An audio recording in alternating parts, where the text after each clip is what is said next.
You're listening to the Greeks Gridiron, live with Ethan Haristodoulou. What's up, everyone, and welcome back to more of the Greeks Gridiron. I am Ethan Haristodoulou, and today I am diving into my NFL picks for week number 4, going through all 16 games and talking about some of the matchups, how I feel about them, the winners for all the games, and even giving a few opinions on some of the betting odds here and there as we roll through the entire list here. So make sure you hit that like button, hit that subscribe button, and comment down below who do you think is coming out winners and losers here in week number 4. And as a reminder, giveaway, since we have crossed the 500 sub mark, I am giving away show t-shirts that look just like this. They're a very soft and comfortable material. I get them from Custom Ink. They're excellent shirts. Everyone that I've given one to has told me that they're fantastic and super comfortable. So make sure you hit the sub button. We're doing the giveaway video probably Friday.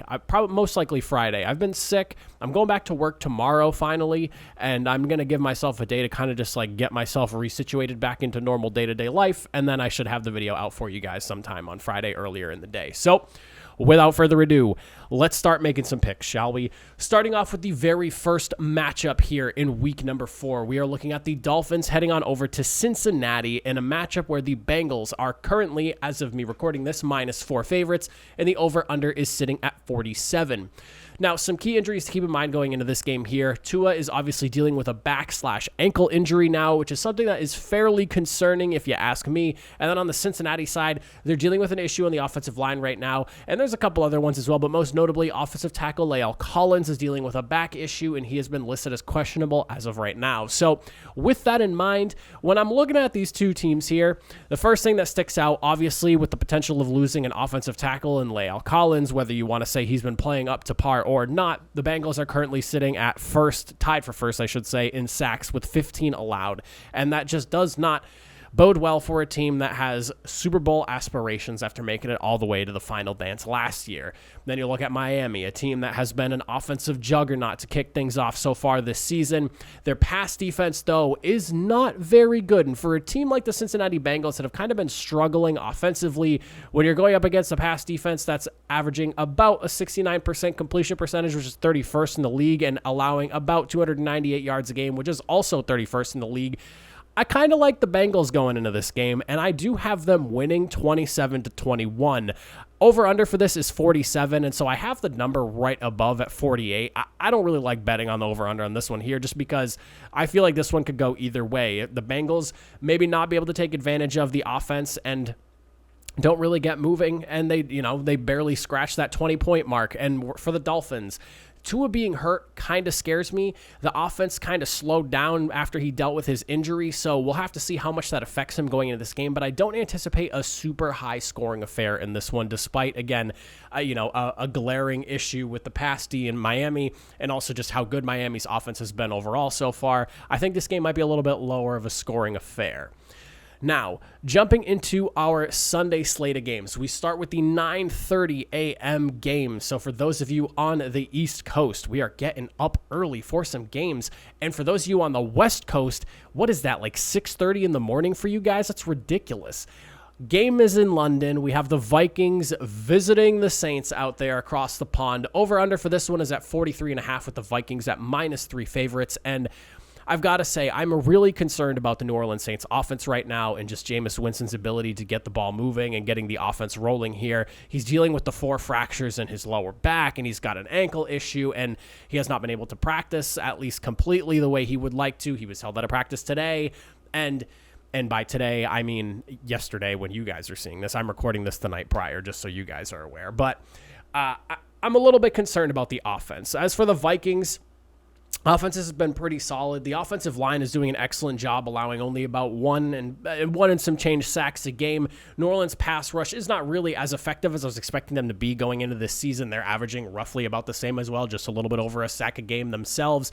So I think that this game bodes fairly well for the Vikings. And when you look at what the Saints are doing on defense, pass defense has been very good. First in completion percentage, 54.3. Fifth in yards allowed a game at 183.7. This is going to be a game where I think the Vikings might have to rely a little bit more on the running game to get things going and to really pull out a win in this matchup here. But I like the Vikings just because of the fact that I'm so concerned going into this game with the offensive output that the Saints are going to be able to put up. I know that they've been there longer than the Vikings have in terms of heading on over earlier in the week to get themselves prepared for this game, but Jameis Winston has not looked himself, and this offense has not looked good since he sustained these injuries, and I just don't really know if him playing quarterback or if even if he gets taken out and they replace him with someone else to play for this game, I just don't see the offense being as effective as you need it to be able to pull out a win in this game. And I like the Vikings. I have them winning 24-20. Again, the Saints defense is phenomenal, and I really like what they can do. And if this offense was not dealing with a half of a quarterback, because he's, again, 4 fractures in your back, I don't even know why Jameis Winston is even playing at this point, but it is what it is. I'll take the Vikings 24-20. Best of luck to the Saints with Jameis Winston out there. I hope that injury does not get any worse. He's made it through 1 game so far. We'll see how it keeps on rolling, but I am concerned about Jameis Winston right now, so give me the Vikings. Looking at the later slate of games, the 1 p.m. slate here, we start with the Browns and the Falcons. This one here, over-unders at 49.5. Browns are minus 1.5 favorites on this one here. Obviously, Cleveland dealing with the potential of not having defensive end Myles Garrett in this one after the car accident that he had. And the Atlanta Falcons actually come into this game fairly healthy. There's nobody new to note about, and they haven't really been bit by the injury bug whatsoever this year. Yeah, they have a few injuries here and there, but not anything that's like of super note for them. They have their literally like their entire roster ready to roll for this game. Now, I will say this. Both teams, fantastic when it comes to rushing the football. Cleveland is first with 190 yards a game on average. Atlanta's fifth, 156 yards a game. That's a steep difference considering it's from first to fifth, but both teams very good when it comes to rushing the ball. It's, for me, a question of who is going to take advantage in the passing game, who is going to have the better numbers through the air to ultimately lead their team to victory, or does it even come down to that? Will it come down to these two teams running the ball down each other's throats? And, is it going to be Cleveland coming out on top with that number 1 rushing attacker, maybe Atlanta pulling off an upset here? I'm very curious to see how this game plays out, but I will say that the Browns do have a good opportunity with a middling passing attack. They're somewhere within the middle of the league there in terms of numbers. Atlanta's pass defense ranks 27th in yards allowed altogether, and I will say this, I expect them to be a little bit better coming into the season. Have not really seen that from them, and just judging by how steady Jacoby Brissett has been, I like the Browns in this one, and I'm going to take the Browns 26-23 on this one. The over-under, like I had mentioned, is 49.5 for this one. That puts my total at 49. This is another one that, I think it could go up or down. I'm very close to the over-under on this one here, and obviously I have the under per se, at least at the time of me recording this now, but I think that if I was to go for a bet on this one here, Browns are only minus 1.5 favorites. I don't think this game comes down to being that close. I have a 3-point game, but I think the Browns winning by a field goal is definitely possible, but I don't know. I would stay away from betting on this one here. A lot of this is just too close for me to be comfortable with for picking spreads, for picking over-unders, or anything like that. Going into our next matchup, we have ourselves the Commanders visiting Dallas. This one here, NFC East divisional matchup. The Cowboys come into this game as an absolute unit when it comes to rushing the passer. 13 sacks on the season so far. They are first in the league. DeMarcus Lawrence just had 3 this past Monday. And I've got to say, man, the Commanders, I don't really know if I give them too much of a chance in this one here. Did not look good offensively last week, and going into this game, having allowed 15 sacks on the season, that's 5 sacks a game in these first 3 contests that they've been through. I just don't know if I can take the Commanders in this one, and I have the Cowboys winning. I like the Cowboys 24-17. I don't expect it to be a high-scoring affair. I expect the Cowboys defense to continue to take over like they have the last couple of weeks and keep their team in it until the very end. And Cooper Rush, if he continues to play steady football, I don't see why the Cowboys couldn't come out of this game winners. I have them 24-17. I like them as the winners in this one. Cowboys -3, that's one that I would safely bet because 7-point game minimum is kind of how I'm looking at this. I don't see the Commanders' offense really keeping it too close. Next up, we are looking at the Lions and Seahawks here as Seattle heads on over to Detroit as the visitors for this matchup. Lions are actually 4.5 favorites in this one, and I kind of like that, to be honest with you. There are some key injuries to look at. DeAndre Swift is questionable right now. Amon-Ra St. Brown is also questionable in this one, and Dan Campbell noted that Swift might not be able to play, but I'm not really too concerned about that because this past week, Swift didn't really get a ton of touches. Damian Williams took over for the majority of the bulk of games, and I believe he had, 20 carries, 87 yards, and a touchdown or two. So even without DeAndre Swift, this running game is still effective over there in Detroit. They're averaging 32 points a game compared to Seattle's 16 points a game here, and I just don't know if the Seattle Seahawks have it offensively to be able to keep up with what the Lions have been doing. So I am going to go with the Lions in this one here. I have them winning 28-23. Not a massive blowout by any means, but I do have them winning by a little bit more than a single possession here. But I like the Lions mainly just because I expect them to be able to put up a handful of numbers against the Seahawks team that has been struggling to move the ball offensively, and the Lions have been able to take advantage of that when the opportunity has presented itself. Next up, we are looking at the Titans heading on over to Indianapolis to take on the Colts. Now, I'm a Colts fan. I always like to make sure I make that clear with you guys watching my videos because I want you to understand where I'm coming from when I talk about these games here. Now, I'm going to say this, both of these teams, not off to the start that I think anyone imagined, whether you're a fan of one side or the other. You're probably looking at your team right now thinking, my God, what is going on? And I am definitely in that boat amongst that. I'm not a diehard Colts fan by any means these days, but I definitely still root for them. And to see them where they are right now at 1-1-1, this is not necessarily how I expected the season to start for them. I'm not saying this is an awful start, but still. And the Titans did not expect them to be 1-2 either coming out of the gate. So that was a massive surprise to me. To see them lose to the Giants week 1, I was like, what? But there are some concerns for me. For the Colts, safety Julian Blackmon dealing with a sprained ankle. We still have yet to see linebacker Shaquille Leonard suit up for the Colts this season as well. The offense has just been completely stagnant and unable to move the ball, averaging just 13.3 points a game. They are dead last in the league when it comes to that there, and unable to really get after the quarterback. The Colts only have 4 sacks despite bringing in Yannick Ngakoue. You have Stephon Gilmore to help lock down some wide receivers, and things just don't really feel like they've gotten much better offensively, and I'm a little bit disappointed to say the least. Titans, for a team that I really thought was going to get after it and, just be like I expected them to be the AFC South juggernaut, and I'm a little bit shocked at where they are right now. The one thing that I will say, I am a firm believer in Mike Vrabel. I have all the respect in the world for him, and I think he is one of the best coaches in the NFL, and I think he rights this ship in the correct direction at some point, and I think it is going to continue on with a win last week and picking up an upset victory because Colts are -3 favorites in this one here. I have the Titans beating the Colts in Indianapolis 22-21. A tight contest. If I'm being honest, I don't really know who wins this game because I'm very shocked at how the season has started for both of these two teams, but something is telling me that the Titans are going to squeak this one out. They'll find a way. They'll get the job done. They got a little bit of the running game going last week with Derrick Henry, and I think they pull off an upset here in this game. Going into our next matchup here, we are looking at the Bears heading on over to New York to take on the Giants, where the Giants are -3 favorites and a very low over-under of only 39. This is one where you'd think I would say, so we're looking at, 39? Bet the over.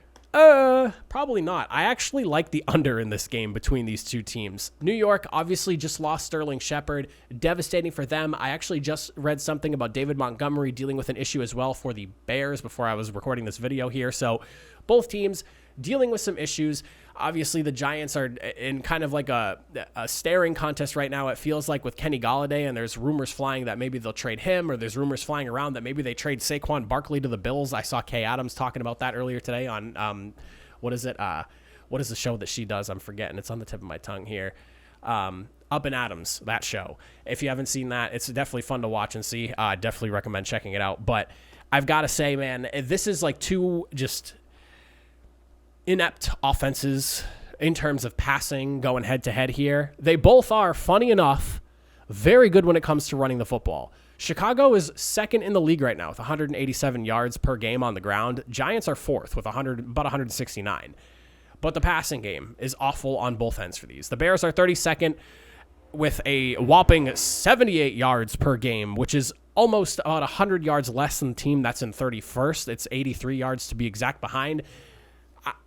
I just don't really know offensively if the Bears considering how solid the Giants defense has been so far this year, can get the job done. So I am going to go with the Giants in this game here. I have them winning, low scoring affair, 20-16. So the total's at 36, over under at 39. And I'm still feeling the under for this game just because I do not really believe in much of the offenses on either side of this game.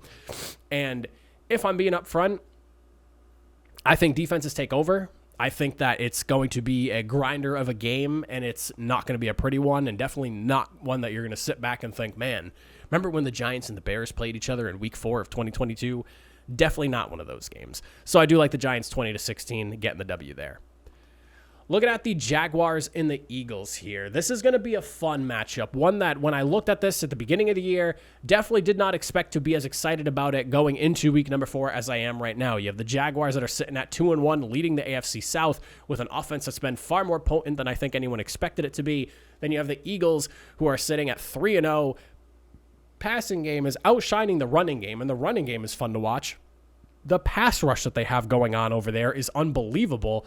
There is so much to like about the Eagles team. And the Jaguars have not looked like slouches themselves. The way they completely shut down Indianapolis a couple of weeks ago and then pulled out a massive blowout victory over the Chargers. A lot of surprises coming. I don't want to say as much from the Eagles, but from the Jaguars certainly. But I definitely think the Eagles have been passing the ball, despite the fact that we knew they brought in A.J. Brown. I think they're passing a little bit more effectively than everyone was expecting them to right out of the gates, I guess you could say. But the one thing that I'm really looking at here that I have noted, and this is like my favorite matchup, key kind of point in matchup for this game, Jacksonville. They have the number 1 run defense with 50 yards per game allowed and no touchdowns. Not a single one on the ground. You look at the Eagles, they're averaging 2 rushing touchdowns a game. That's first in the league. Nobody else has 2 a game. And they're averaging about 150 yards per game on the ground. That's 7th. This is going to be a monster matchup. Both teams are averaging about 28 points a game. The Eagles are a little bit closer to 29, technically, if you dig into the nitty-gritty decimal numbers there. But this is going to be a fun one. I think it's going to be a high-scoring affair. Maybe not as high as my actual score, but this is what I'm hoping for more so than anything else. I have the Eagles taking a win here, 31-24, in a thrilling matchup. I think it's a fun one. I think it comes down to maybe the last couple of drives where the Eagles get that go-ahead score.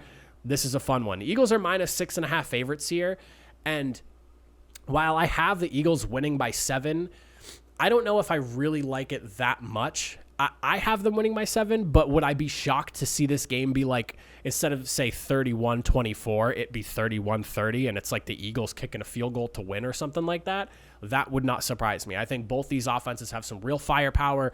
Both defenses have the opportunity to really slow the other down, but I think this is going to be a real fun one to watch, and I'm really excited for it. Give me the Eagles 31-24.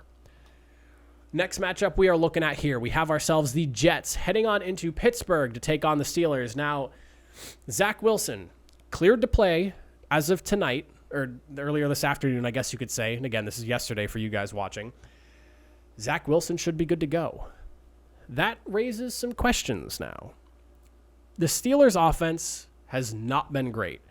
There are rumors swirling right now that some players have no idea what the identity is. Chase Claypool was noted about saying something about that, and that some players might even want Matt Canada fired. A little bit of turmoil on the offensive side of the ball, I guess you could say, for the Steelers, whereas the Jets have stayed fairly afloat, I guess you could say, with Joe Flacco at the helm. I'm excited to see the juice that Zach Wilson could bring to this offense over here.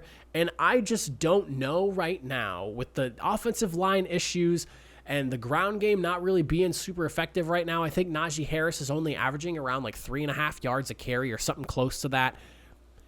I'm a little bit concerned about the offense and the Steelers over there. The defense is also not quite what it was, minus TJ Watt, and that's also concerning to me. With all that being said, Steelers are -3.5 favorites for this one. I'm going to go ahead and I'm going to take the underdog. Give me the Jets. I have the Jets winning this one. Ugly contest, but they get the win 20-19. I think this is another one of those close to the end of the game type deals. Jets maybe score a touchdown, say they're down like 19-13. Steelers have had to kick a handful of field goals because they can't quite get into the end zone. And the Jets get a late one, maybe to Garrett Wilson, something fun like that. but I like the Jets pulling off a big upset. This is like my upset pick of the week here, 2019. Give me the underdogs. Next matchup that we're looking at here, we have ourselves the Bills heading into Baltimore to take on the Ravens. And this one here, I think, just based off of some injuries and just what I've seen from these defenses so far, I think this is going to be a shootout. I love the Bills' defense when healthy. Micah Hyde is down. Jordan Poyer is still questionable for this game here. Jordan Phillips is also questionable on the D-line there. Cornerback Dane Jackson, another guy dealing with some injury issues. And then on the Ravens side of the ball, it feels like the secondary is still trying to work itself out, and they've had some injuries here and there with people going in and out of games. I feel like this is going to be a high-scoring affair. I feel like it's going to be a fun one to watch. And offensive tackle Ronnie Staley was a full participant today in practice for the Ravens. For them to get back an offensive tackle at the caliber of Staley, if he's able to play and he's actually healthy and able to go, that is a massive upgrade for the offensive line over there in Baltimore. The Bills are -3 favorites. Over-under for this one's at 51.5. I'm going to take the Ravens at home. I think they can get the job done. Lamar Jackson and Josh Allen are probably the two front runners for MVP right now, and Lamar Jackson is my MVP. I think the Ravens get it done 35-31 in a massive shootout here. I know the Bills are -3 favorites. Secondary is really concerning for me right now over there in Buffalo. And while the Dolphins definitely gave Josh Allen some fits in that crazy heat last week, in a more controlled environment of Baltimore during the fall season right now that it is, I don't think that's going to be an issue. And I think, again, high-scoring affair. This is going to be a fun one. But I like the Ravens. Next matchup, we're looking at the Chargers going over to Houston. And this one, in my opinion, is a trap game. Chargers are -5 favorites, but they're dealing with some injuries. Joey Bosa is having surgery on a core muscle issue. Offensive tackle Rashawn Slater just got put on the IR because of his bicep tear. Keenan Allen still questionable. Houston not really dealing with any crazy injuries right now, but clearly the underdog team on paper, not quite as talented as I would say the roster is over there in LA. But this feels like a trap game. This is one that I really hope the Chargers are not sleepwalking their way into, because we saw what happened the last time the Texans and Jaguars, Texans and Chargers played, and the Chargers got a little bit of a shellacking. So with that in mind, they're in Houston. I'm going to go with the Chargers, though. I'm assuming they're going to go into this game a little bit more prepared than the last time they met the Texans in a game. I'm assuming Justin Herbert's maybe feeling a little bit better now, being 2 weeks removed from those cracked ribs.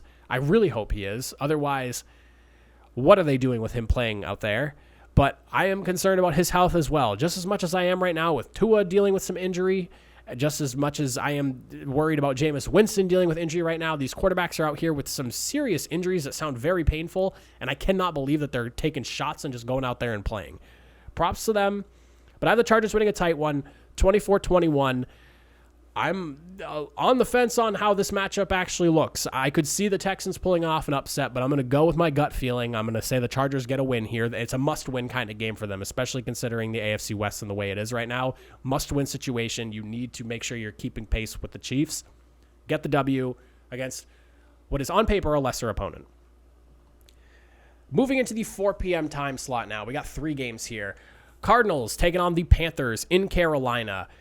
A.J. Green, Rondale Moore, J.J. Watt, Zaven Collins, Rodney Hudson, and those are just a few of the names on the injury list right now for the Arizona Cardinals. There is a litany of guys that are potentially going to be missing this game or are just not practicing this week, and that also hurts them in some capacity as well. Meanwhile, Carolina, J.C. Horn dealing with an issue right now. He's questionable. Laviska Shenault, he's questionable as well. But not anything too crazy for the Panthers.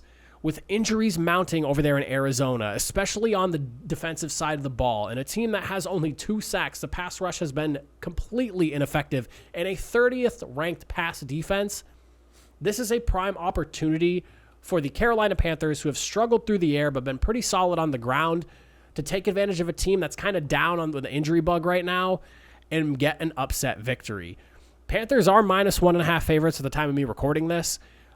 You maybe just looking at it, though, you'd probably assume I think I like the Cardinals more going into this game, just talent-wise on the roster, but with so many injuries right now, and a solid showing from the Panthers this past week, going up against a pretty competent Saints defense.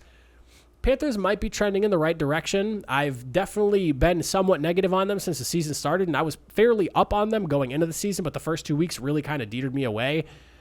I think the Panthers have a solid game, 23-18. I think it's tight.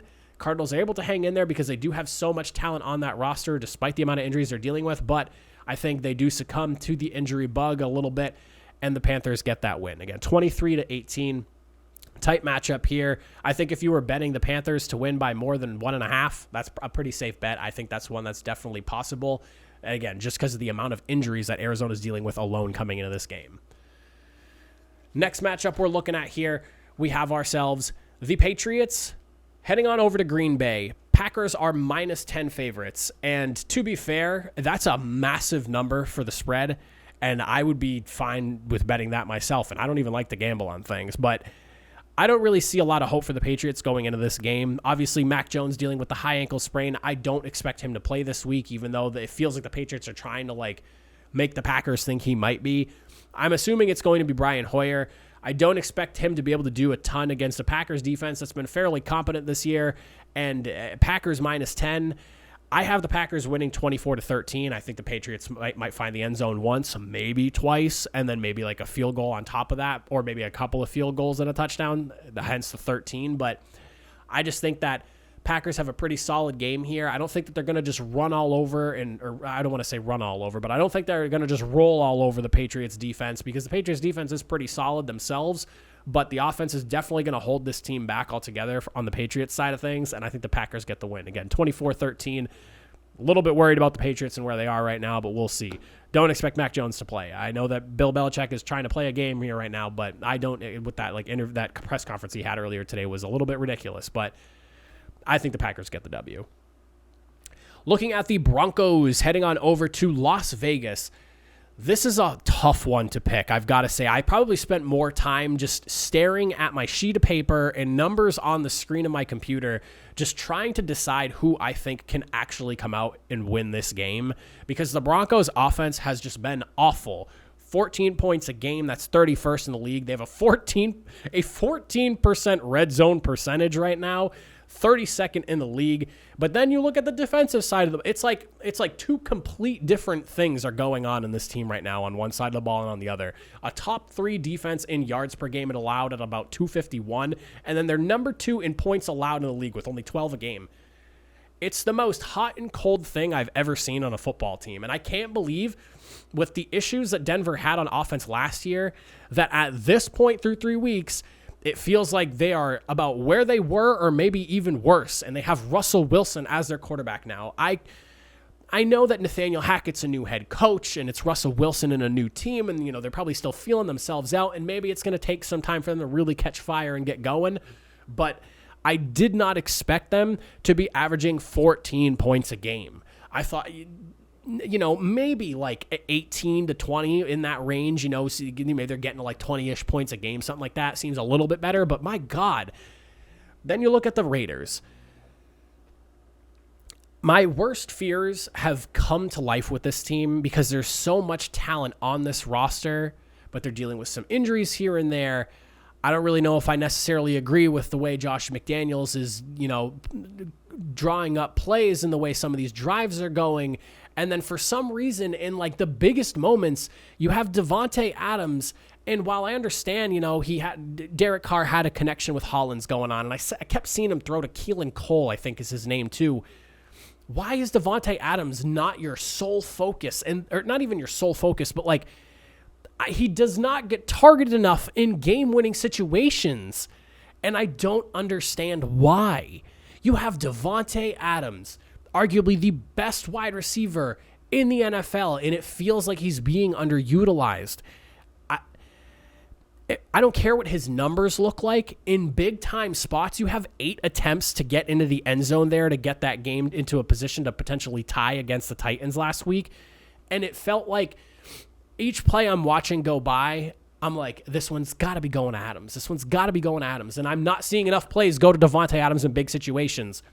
I know that Aaron Rodgers and the Green Bay Packers kind of moved on from Devontae, and their idea was now you're not going to know who the ball's going to because Devontae Adams is gone. And while that's a nice idea, if you're the Raiders and you have Devontae, give Devontae the ball in those big situations. He's probably going to make those contested grabs or make some space and get himself open in those tight situations. Scheme him open. I can't believe the Raiders are 0-3, and I'm going to pick them to win this game. I have them winning 17-10. The Broncos offense just gives me no hope. And I feel like this is a game the Broncos can win. The Raiders are -2.5 favorites. And I think they can get the job done. The over-under for this is at 46, and my point total is literally 27. I don't know how this game goes when it's all said and done, but I have the Raiders winning, and I really wish I didn't have to pick a winner for this game, if I'm being completely upfront with you guys. If I could have just skipped over this one, I would have. Next matchup we're looking at, we have ourselves at 8:20 p.m. Sunday Night Football. We're looking at the Chiefs and the Buccaneers. This is a fun one as well. I expect this to be a pretty solid game. I am a little bit concerned about the Buccaneers offense still. There's clearly something going on with Brady. He's not playing up to the standard that I think I'm used to seeing him as a person who has lived in the New England area my entire life. Something seems a little bit off. The offense is not really clicking. The defense, though, has looked really good over there in Tampa Bay, which is no surprise to me considering the amount of talent they have over there. You look at the Chiefs. Offensively, they've kind of hit a little bit of a wall this last week going up against the Colts. Very surprised to see them only put up 17 points. Clearly, tempers were flaring on the sidelines over there at halftime and what have you. I don't know if that was blown out of proportion a little bit more than it actually was, but it was definitely something we all saw on TV. But when I look at this matchup here, the biggest thing that stands out to me is just Kansas City's offense has been averaging about 29 points a game, where Tampa Bay's defense is averaging only 9 points a game allowed. Now, obviously, these numbers are always going to be a little bit more inflated or like deflated because it's early in the season, but still, that is ridiculous. That is like two very stark contrasting numbers that we're looking from the offensive and defensive side of the ball there. But Tampa Bay's offense is only averaging about 17 points a game, and I just don't know if the offense of Tampa Bay is going to be able to keep up with KC if they're able to get the ball rolling. But the question is, are they even going to be able to? I don't know. Both teams pretty good at pressuring the quarterback. They both have double-digit sacks. Tampa Bay has 11. KC has 10. This game being moved from Tampa Bay potentially into Minnesota obviously takes out the home field advantage factor. And playing in a dome, pretty clean game. It's in Minnesota if the game isn't in Tampa Bay. I like the Chiefs odds going into this one here. I know they just lost to an indoor team in the Indianapolis Colts, but you know, games like that happen. That was a shock game that I don't think anyone in the world was picking the Colts to win, unless you were a betting person just hoping to God you hit on a really improbable bet. But I like the Chiefs going into this one here. I just believe in the offense a little bit more than I do Tampa Bay. That's what it really boils down to at the end. They're just able to put up so many points when things are clicking. So I'm going to go with the Chiefs, 23-19, tight win over the Buccaneers. Chiefs -2 on this one. I would stay away from betting on the spread in this game just because I feel like this game could really go either way. Don't really think I like going for any bets in this game here. The over-under's at 45, and just based off of how solid both defenses have been and the lack of points from Tampa Bay, I'd look at the under on that. And then for my final matchup, Rams 49ers. Monday Night Football. Rams are only really missing Brandon Allen going into this game, the most notable name out of everyone they're dealing with. Troy Hill's another guy that, questionable issue. We don't know if he's going to be missing time or not. But San Francisco, obviously losing Trent Williams this week. Eric Armstead still dealing with an issue. My biggest thing in this game, while the Rams have not been quite as good as I expected them to be coming out of the gates, they are 2-1.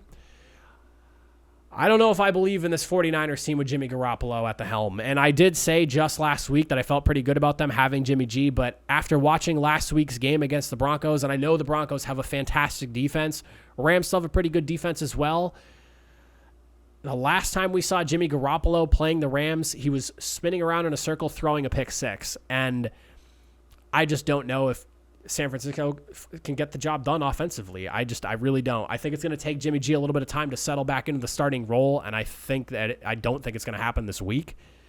I like the Rams. I have them winning 21-17. Tighter matchup. 49ers are -1.5 favorites, and I know the 49ers are home, hence the reason probably for that. But I think I like the Rams going into this matchup here. Not too big on the 49ers right now offensively. Losing Trent Williams and with the way their offense looked last week, I just can't really buy into what they're doing right now. But 30 some odd minutes in, those are my picks for this week. If you made it this way, I appreciate you for sticking around and watching. If not, I appreciate you for stopping by if you happen to be looking at the end of this video to see what I say. But that is it for me. I will see you guys in my next video. Should be the giveaway video on Friday. We'll talk soon. Have a good one.